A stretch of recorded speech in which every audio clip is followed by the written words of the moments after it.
Saludamos ya a nuestro entrevistado, a nuestro primer entrevistado del día, Gustavo de Aristegui, diplomático español. Gustavo, bienvenido, muy buenas tardes. Muy buenas tardes. Pues Gustavo, tengo que preguntarte por ese acuerdo de minerales que se ha alcanzado anoche a última hora entre Estados Unidos y Ucrania. Hubo mucha información, mucho ruido. Se decía que al final Estados Unidos imponía más condiciones a Ucrania, que Ucrania tenía que seguir estudiándolo. Bueno, al final se firmó el acuerdo.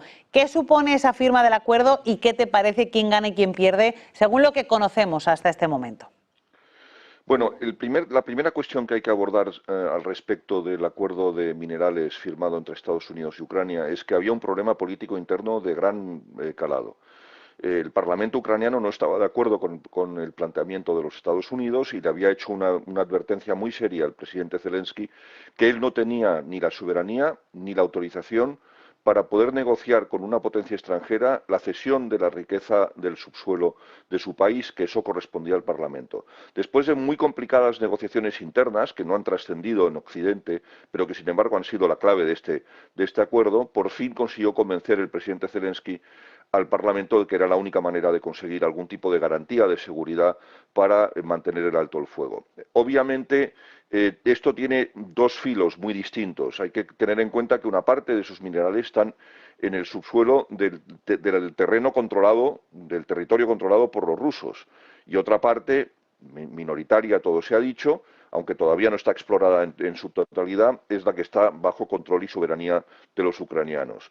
En consecuencia, los ucranianos han cedido en esta cuestión porque están convencidos que, primero, les va a dar garantía de evitar las agresiones rusas en el futuro, porque va a haber en el terreno compañías americanas y en consecuencia consideran que eso es una garantía de seguridad suficiente. Y segundo, y quizá más importante, es que les da esperanzas de recuperar en algún momento la totalidad o parte del territorio ilegalmente anexionado por parte de los rusos. En consecuencia, ¿quién es ganador de esto? Yo creo que primero la paz, segundo, no es un mal acuerdo para los ucranianos, porque obviamente no se les va a entregar a los americanos, a los estadounidenses gratis el mineral que puedan extraer.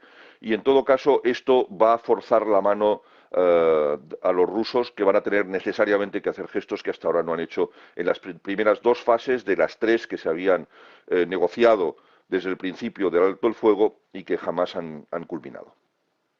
Quería preguntarte por la reacción de Rusia al acuerdo. Tenemos poca información. Por un lado tenemos palabras del expresidente ruso Dmitry Medvedev diciendo que por fin Trump ha doblegado a Ucrania, y por otro lado tenemos desde la agencia de noticias rusa TASS diciendo que el acuerdo de minerales no garantiza la seguridad de Ucrania, que es lo que Ucrania había pedido. ¿Tenemos ahora a Ucrania un poco enfadada y a Rusia siendo el socio preferente de Estados Unidos, o solo es un espejismo? No, no es un espejismo. En todo caso, yo sí creo que hay un cambio de actitud por parte de Trump hacia Rusia, de una actitud más bien positiva o más bien laxa hacia el presidente Putin. Hay una mayor firmeza y un lenguaje muchísimo más duro. Las últimas 48 horas así lo demuestran de una manera muy clara. ¿Alguna aclaración? Las declaraciones de Medvedev son siempre las del exagerado, es decir, es un poco el perro de presa del Kremlin, el que lanzan para decir las barbaridades más gordas, a ver cómo reacciona el mundo. Obviamente también es un poco de venta interna. Necesitan imperativamente convencer a su opinión pública que lo que está ocurriendo, que las negociaciones que están en curso y que los rusos van a tener que acabar aceptando tarde o temprano, son buenas para ellos y en consecuencia malas para los ucranianos. A mí me parece que hay más un juego de propaganda que una realidad y en todo caso vamos a ver qué ocurre. Me preocupa especialmente que ellos estén intentando demostrar que esto no garantiza la seguridad de los ucranianos, porque en el fondo es una amenaza velada. Ahora, si hay empresas estadounidenses en el terreno y esas amenazas acaban confirmándose, va a tener algún problema muy serio Rusia con Estados Unidos. Y eso me parece que saben muy bien que ni pueden aceptarlo, ni pueden consentirlo, ni pueden permitírselo. Quiero preguntarte también por el papel de la Unión Europea, que está intentando rascar. Ayer veíamos que la Unión Europea, a través de Kaja Kallas, de la alta representante de política exterior, decía que estaba buscando, que estaban detrás de un plan B en el caso de que Estados Unidos se retirara del acuerdo.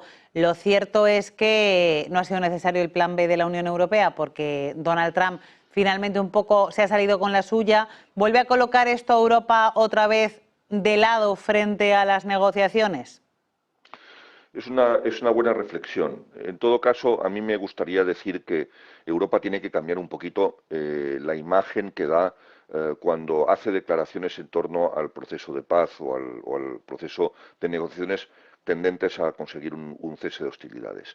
Europa es parte esencial de este proceso porque es la parte que es el vecino de Rusia, muchos de sus países son vecinos y tienen frontera terrestre con Rusia, dos de sus estados miembros que en el pasado eran dura, puramente neutrales, han acabado ingresando en la OTAN porque se sienten seriamente amenazados por su vecino ruso y por lo tanto somos una parte indisociable de este proceso. Pero lo que no podemos dar tampoco es una imagen de pedigüeños o de mendicidad. Esta mendacidad negociadora erosiona gravemente la imagen de la Unión Europea, erosiona gravemente nuestra política exterior, nuestra cohesión interna, y recordemos que también tenemos un problema muy serio en el seno de los 27. No todos piensan lo mismo en torno a las cuestiones de seguridad, ni todos tienen la misma opinión sobre Rusia. Recordemos que en el seno de los 27, después del ingreso en la OTAN de Finlandia y de Suecia, quedan todavía dos países neutrales, Irlanda y Austria. Y además, dentro de nuestro ámbito de la Unión Europea, hay dos gobiernos, no dos países, hay que aclararlo muy clara, de manera muy cristalina, que tienen unas posiciones más laxas, vamos a decirlo así, con respecto a Rusia. Es el caso del gobierno de Eslovaquia o el gobierno del primer ministro Orbán. Decir de esto una cosa también que es histórica y que no se está poniendo en la ecuación en ninguno de los análisis que leo en Occidente. En las revueltas que se produjeron en Hungría y en Checoslovaquia, entonces unida, las tropas soviéticas que ahogaron las rebeliones por la libertad de los años 50 en uno y otro país eran principal y fundamentalmente ucranianas, y esa herida sigue abierta.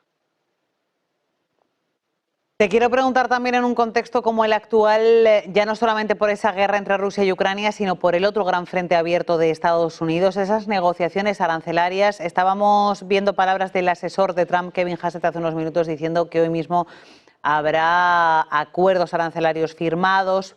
¿Vuelve a presionar a China? ¿China se está dejando presionar o le da un poco igual el ritmo que lleve Estados Unidos? Yo creo que hay que hacer dos comentarios a este respecto. En primer lugar, que se ha dado un protagonismo renovado y muy importante al secretario del Tesoro. Me parece que es una persona muy sensata y muy sólida desde el punto de vista técnico e incluso de formación académica.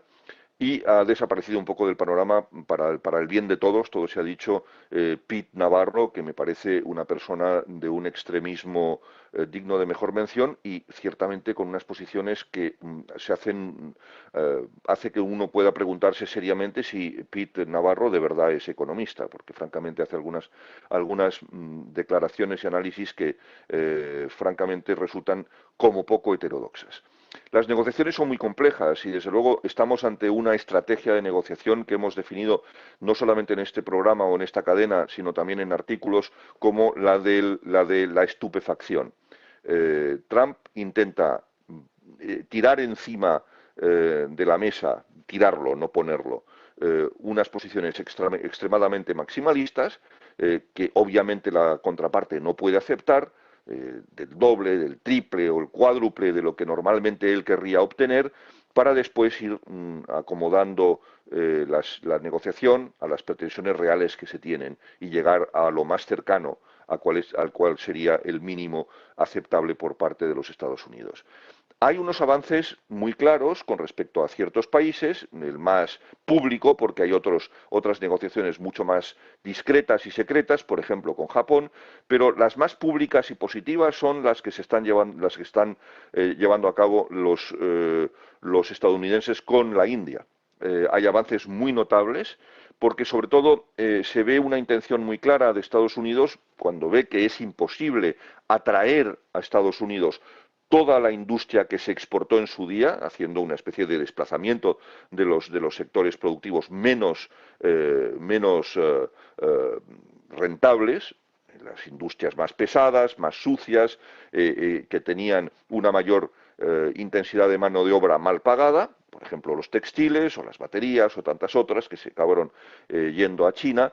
Y esta negociación, y esto se ha hecho además con concurso de los sindicatos más importantes de los Estados Unidos, entre ellos AFL-CIO, que tampoco trasciende en Occidente esta cuestión, solamente en medios estadounidenses más bien locales, se ve que hay una participación de los sindicatos estadounidenses, se ha visto claramente que esta reimportación, por inventarme el término, de las industrias que querían volver a nacionalizar los estadounidenses, van a acabar quedándose en países más fáciles, más afines, más fiables. Uno de esos es claramente la India.